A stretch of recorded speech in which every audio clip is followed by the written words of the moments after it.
Jules Michelet. Histoire de la Révolution française.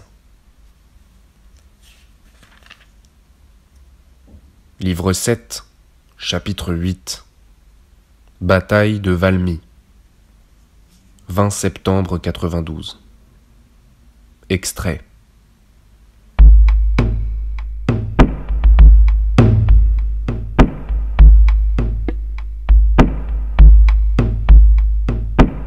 Beaurepaire, ancien officier des carabiniers, avait formé, commandé, depuis 89, l'intrépide bataillon des volontaires de Maine-et-Loire.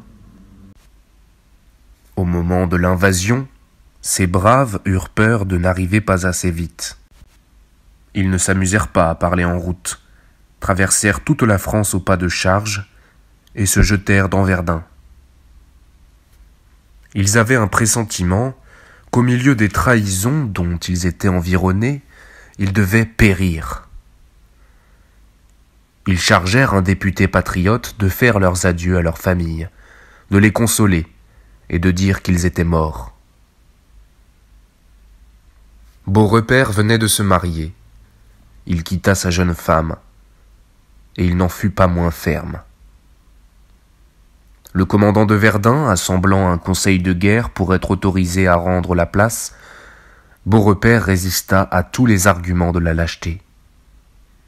Voyant enfin qu'il ne gagnait rien sur ces nobles officiers, dont le cœur, tout royaliste, était déjà dans l'autre camp, « Messieurs, dit-il, j'ai juré de ne me rendre que mort.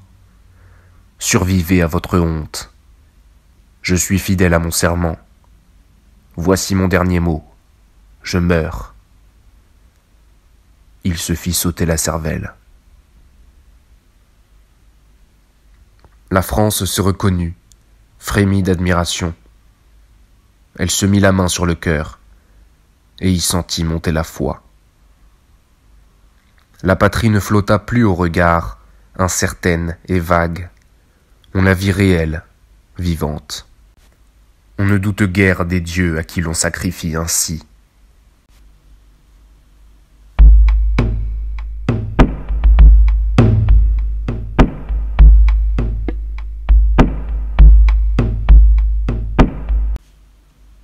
Nul parti, il faut le dire, ne fut indigne de la France dans ce moment sacré. Disons mieux, s'il y avait de violents dissentiments sur la question intérieure, sur la question de la défense, il n'y eut point de parti. Le peuple fut admirable, et nos chefs furent admirables. Remercions à la fois la Gironde, les Jacobins et Danton. Le salut de la France tint certainement à un acte très beau d'accord, d'unanimité, de sacrifice mutuel, que firent à ce moment ses ennemis acharnés. Tous, ils s'accordèrent pour confier la défense nationale à un homme que la plupart d'entre eux haïssaient et détestaient. Les Girondins haïssaient Dumouriez, et non sans cause. Eux, ils l'avaient fait arriver au ministère. Lui, il les en avait chassés avec autant de duplicité que d'ingratitude. Ils l'allèrent chercher à l'armée du Nord, dans la petite position où il était tombé, et le nommèrent général en chef. Les Jacobins n'aimaient nullement Dumouriez. Ils voyaient bien son double jeu. Ils jugèrent néanmoins que cet homme voudrait avant tout la gloire, qu'il voudrait vaincre. Ce fut l'avis d'un jeune homme très influent parmi eux, Couthon, ami de Robespierre. Ils approuvèrent et soutinrent sa nomination au poste de général en chef. Danton fit plus. Il dirigea Dumouriez. Il lui envoya successivement sa pensée, Fabre d'Églantine, Sombras, Westermann, l'un des combattants du 10 août. Il l'enveloppa, ce spirituel intrigant de l'ancien régime, du grand souffle révolutionnaire qui autrement lui eût manqué. Il y eut ainsi parfaite unanimité sur le choix de l'homme, et même unanimité pour concentrer toutes ses forces dans sa main. On écarta ou l'on subordonna les officiers généraux qui pouvaient prétendre à une part du commandement. On envoya le vieux Luckner à Châlons former des recrues. On ordonna à Dillon, plus élevé que Dumouriez dans la hiérarchie militaire, d'obéir à Dumouriez. Même ordre donné à Kellermann, qui gronda mais obéit. Toutes les forces de la France et sa destinée furent remises à un officier peu connu et qui jusque-là n'avait jamais commandé en chef. C'est ainsi que le génie souverain de la Révolution élevait qui lui plaisait. Pourquoi devinait-il si bien les hommes? C'est qu'il les faisait lui-même. Cette fois, il fit un homme. Ce Dumouriez qui avait traîné dans les grades inférieurs dans une diplomatie qui touchait à l'espionnage, la Révolution le prend, l'adopte, elle l'élève au-dessus de lui-même et lui dit « Sois mon épée ».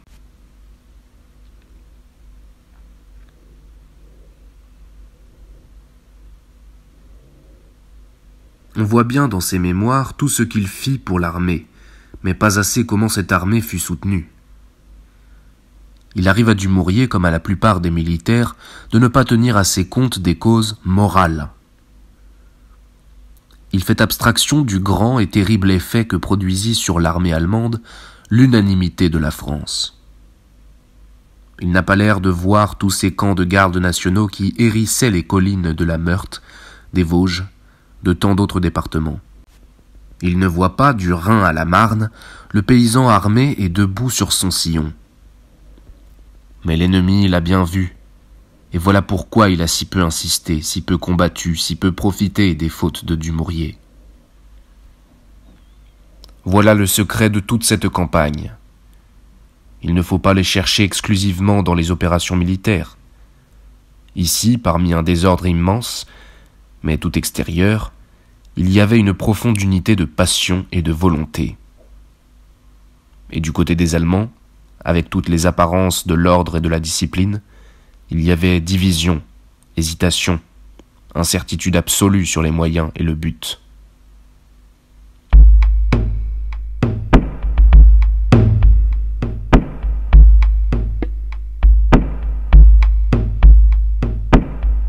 Dieu nous garde d'insulter la Prusse du grand Frédéric, ni ces excellents soldats qu'on a menés à la mort. La mauvaise conscience de leur chef, l'hésitation naturelle aux politiques immorales qui suit l'intérêt jour par jour, voilà ce qui perdit ces pauvres Allemands et les rendit ridicules. Disons-le aussi, leur bonhomie excessive, leur douceur, leur patience à suivre leurs indignes rois. Les deux voleurs, le Prussien et l'Autrichien, n'agissaient nullement d'accord. Le Prussien, sollicité dès longtemps de traiter à part, était par cela même suspect à son camarade. L'Autrichien, qui se portait comme parent de la reine de France, n'en avait pas moins la pensée secrète de faire son petit vol à part, de se garnir les mains vers l'Alsace ou les Pays-Bas, de profiter de la misère de Louis XVI qu'il venait délivrer pour le dépouiller lui-même. Avec ses bonnes pensées et ses vues secrètes, ils se gardèrent bien de donner à monsieur le titre de régent de France, qui eût groupé autour de lui tous les royalistes, donné une énergie nouvelle à l'armée des émigrés. Il ne voulait nullement réussir par les Français. Il voulait avoir du succès et craignait d'en avoir trop. Il voulait, ne voulait pas. S'il se trouvait dans l'armée des émigrés quelque officier intelligent, intrépide, comme M. de Bouillé, on se garda de l'employer. On le tint sur les derrières. On le laissa traîner au blocus de Thionville. On l'envoya sur le Rhin, en Suisse, partout enfin où il était inutile. Il est intéressant de voir cette armée de la contre-révolution s'acheminer pesamment par Coblence et Trèves. Belle armée du reste, bien organisée, riche, surchargée d'équipages magnifiques, d'un train royal et du train de je ne sais combien de princes. Brunswick, le général en chef, avait dit « C'est une promenade militaire ». Le roi de Prusse avait quitté ses maîtresses pour venir à la promenade. Sa présence, la conversation de sa précieuse personne, eût rendu prudent Brunswick. Quand même, il ne l'eût pas été. L'essentiel n'était pas de vaincre. Le capital intérêt était de ne pas trop exposer le roi de Prusse, de le ramener sain et sauf. C'est la pensée que le sage Brunswick dut incessamment ruminer. Et c'est à quoi se borna le succès de l'expédition. Brunswick était déjà un homme d'âge. Il était lui-même prince souverain. C'était un homme prodigieusement instruit, d'autant plus hésitant, sceptique. Qui sait beaucoup, doute beaucoup. La seule chose à laquelle il crut, c'était le plaisir. Mais le plaisir, continué au-delà de l'âge, énerve non seulement le corps, mais la faculté de vouloir. Le duc était resté brave, savant, spirituel, plein d'idées et d'expérience. Il n'avait perdu qu'une chose, par quoi il était eunuque. Quelle chose ? La volonté.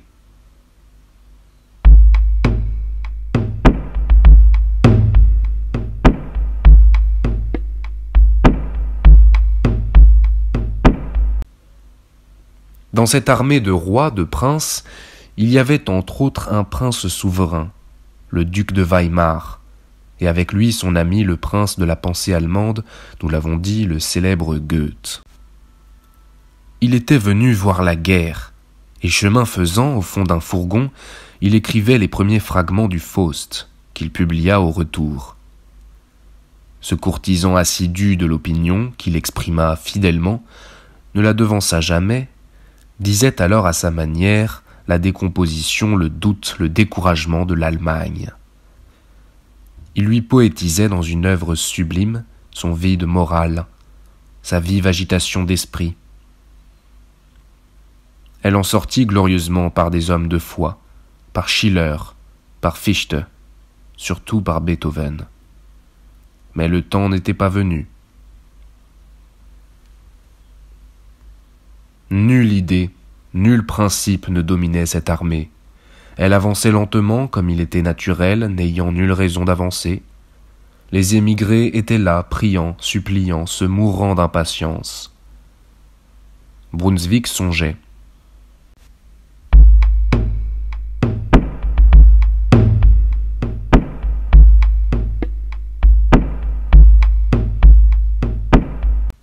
Mézières, Sedan, Thionville montraient bonne volonté de tenir mieux que Verdun.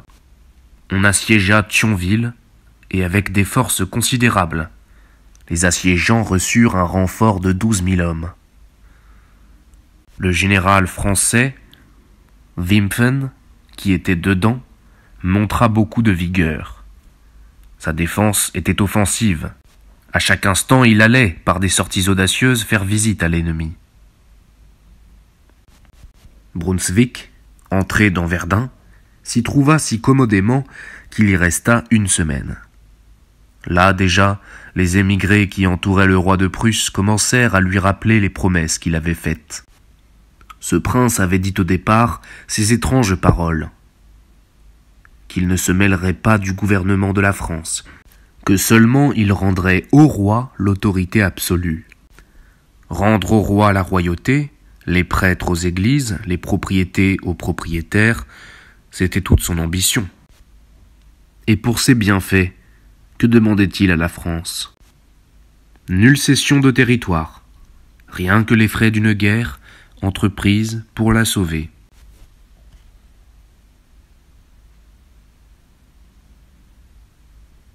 Il était à peine à Verdun qu'il ordonna, ou qu'on ordonna en son nom, aux officiers municipaux de tous les villages de chasser les prêtres constitutionnels, de rétablir ceux qui n'avaient pas fait serment, et de leur rendre les registres de l'état civil.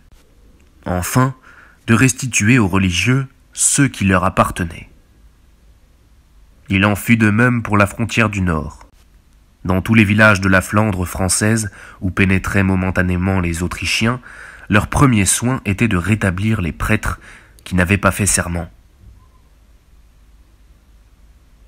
Si Danton, si Dumouriez avaient eu l'honneur d'être au conseil du roi de Prusse, ils auraient sans aucun doute conseillé de telles mesures.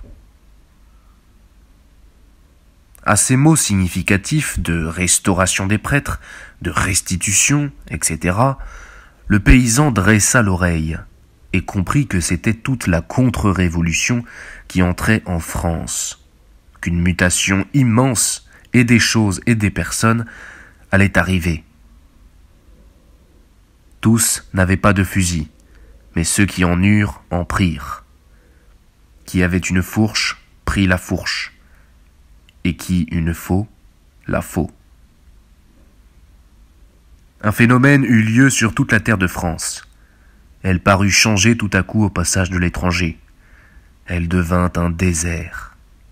Les grains disparurent, et comme si un tourbillon les eût emportés, ils s'en allèrent à l'ouest. Il ne resta sur la route qu'une chose pour l'ennemi, les raisins verts, la maladie et la mort. Le ciel était d'intelligence. Une pluie constante, infatigable, tombait sur les Prussiens, les mouillait à fond, les suivait fidèlement, leur préparait la voie. Ils trouvèrent déjà des boues en Lorraine, vers Metz et Verdun, la terre commençait à se détremper. Et enfin la Champagne leur apparut une véritable fondrière, où le pied, enfonçant dans un profond mortier de craie, semblait partout pris au piège.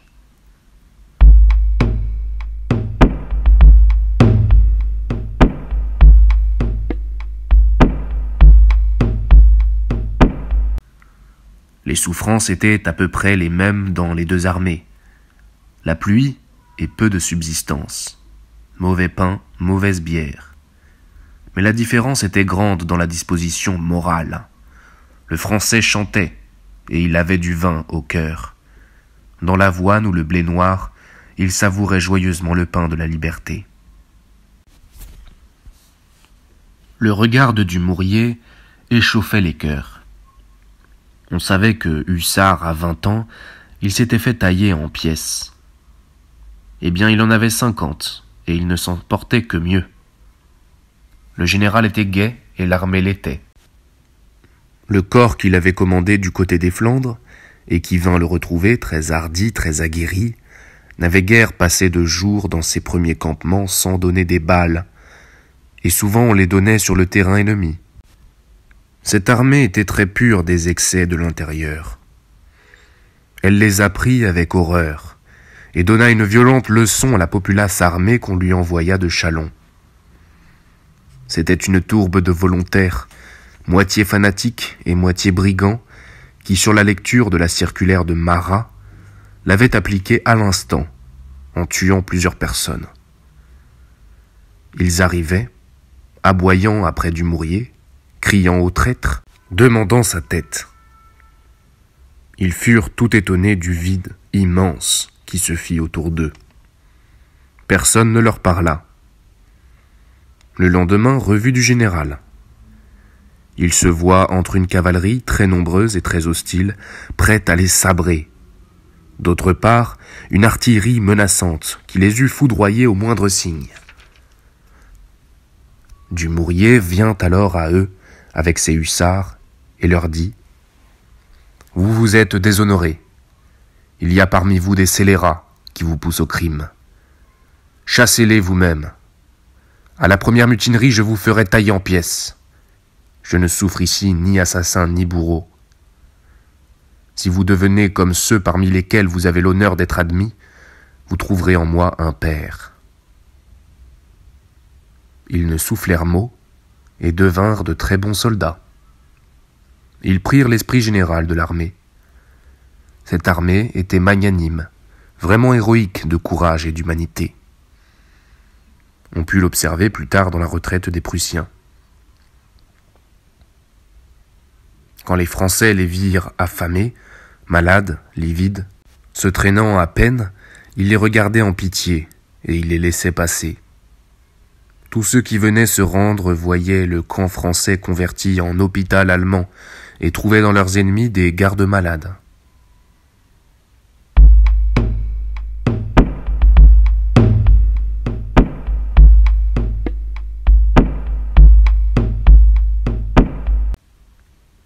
L'armée française, d'abord très faible, était en revanche bien autrement leste et mobile que celle des Prussiens. Il s'agissait d'en réunir les corps dispersés. C'est ce que Dumouriez accomplit avec un coup d'œil, une audace, une vivacité admirable, saisissant tous les défilés de la forêt de l'Argonne en présence de l'ennemi. Il occupa le 17 septembre le camp de Sainte-Menou, et devant lui, les Prussiens vinrent occuper les collines opposées, ce qu'on appela le camp de la Lune. Ils étaient plus près de Paris, lui plus près de l'Allemagne. Lequel des deux tenait l'autre? On pouvait controverser. « Nous l'isolons de Paris », disaient les Prussiens. En réalité, leur situation était très mauvaise. Leur lourde armée encombrée ne pouvait pas aisément poursuivre sa route devant une armée leste, ardente, qui la serrait de près en queue. Elle ne pouvait pas se nourrir. Ses convois ne lui venaient que du fond de l'Allemagne et restaient en route. La terre de France la rejetait, ne lui donnait rien pour vivre que la terre même. À eux de manger cette terre, de voir quel parti ils pourraient tirer de la craie. Leur armée, avec tous ses équipages royaux, n'en était pas moins désormais comme une procession lugubre, qui laissait des hommes sur tous les chemins. Le découragement était extrême. Ils se voyaient engagés dans cette boueuse Champagne, sous une implacable pluie, triste limace qui traînait, sans avancer presque, entre l'eau et l'eau. Dumouriez, rejoint le 19 par Kellermann, se trouva fort de 76 000 hommes, plus nombreux que les Prussiens, qui n'en avaient que 70 000. Ceux-ci, enfoncés en France, ayant laissé de côté Thionville et d'autres places, apprenaient qu'au moment même une armée française était en pleine Allemagne. Custine marchait vers Spire, qu'il prit d'assaut le 19. On l'appelait à Mayence, à Francfort.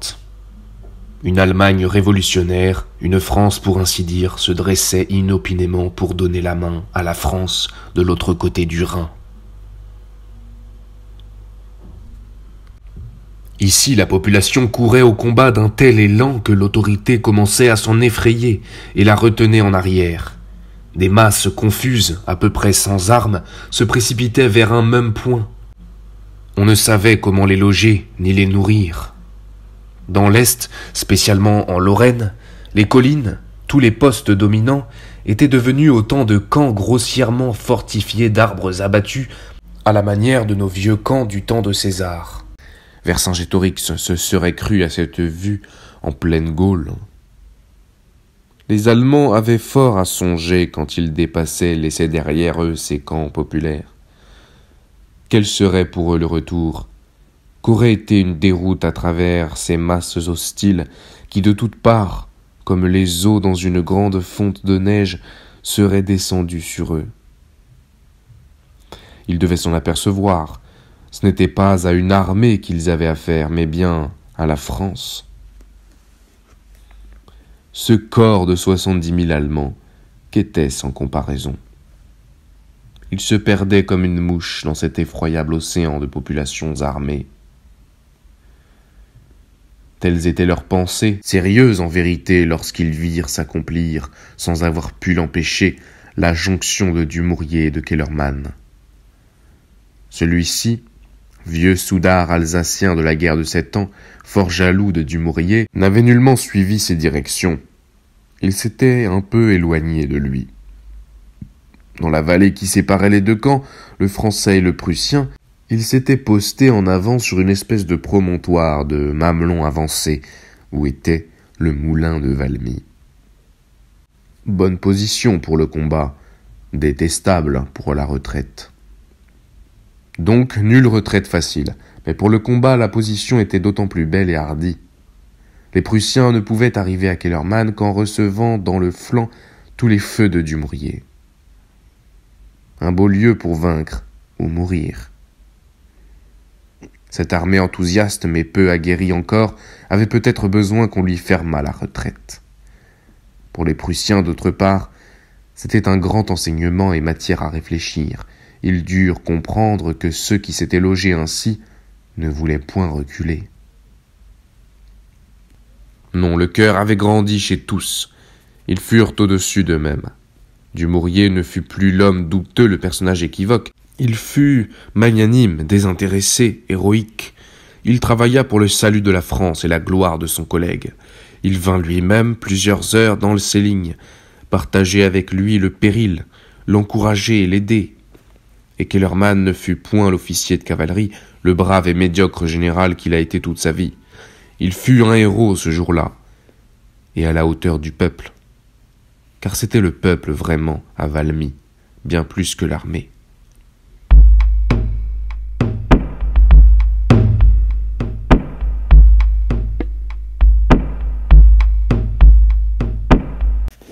Les Prussiens ignoraient si parfaitement à qui ils avaient affaire qu'ils crurent avoir pris Dumouriez, lui avoir coupé le chemin.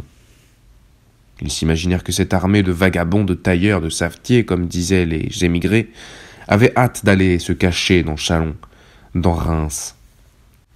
Ils furent un peu étonnés quand ils les virent audacieusement postés à ce moulin de Valmy. Ils supposèrent du moins que ces gens-là, qui la plupart n'avaient jamais entendu le canon, s'étonneraient au concert nouveau de 60 bouches à feu.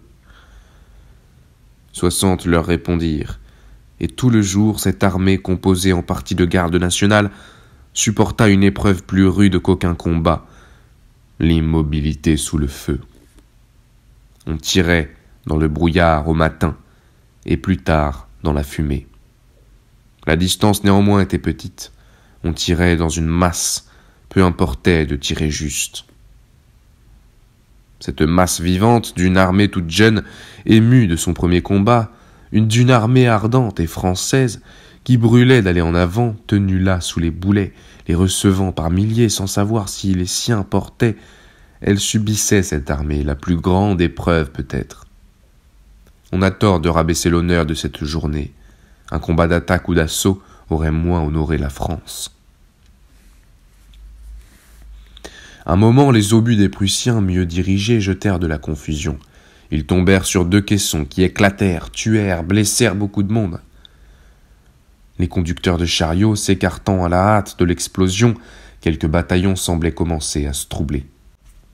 Le malheur voulut encore qu'à ce moment, un boulet vint tuer le cheval de Kellermann et le jeter par terre. Il en remonta un autre, avec beaucoup de sang-froid, raffermit les lignes flottantes. Il était temps. Les Prussiens, laissant la cavalerie en bataille pour soutenir l'infanterie, formaient celle-ci en 3 colonnes qui marchaient vers le plateau de Valmy vers 11 heures. Kellermann voit ce moment, forme aussi 3 colonnes en face et fait dire sur toute la ligne « Ne pas tirer, mais attendre !» et les recevoir à la baïonnette.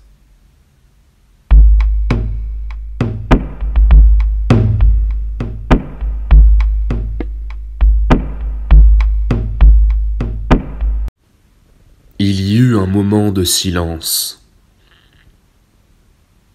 La fumée se dissipait. Les Prussiens avaient descendu. Ils franchissaient l'espace intermédiaire avec la gravité d'une vieille armée de Frédéric, et ils allaient monter aux Français. Brunswick dirigea sa lorgnette, et il vit un spectacle surprenant, extraordinaire.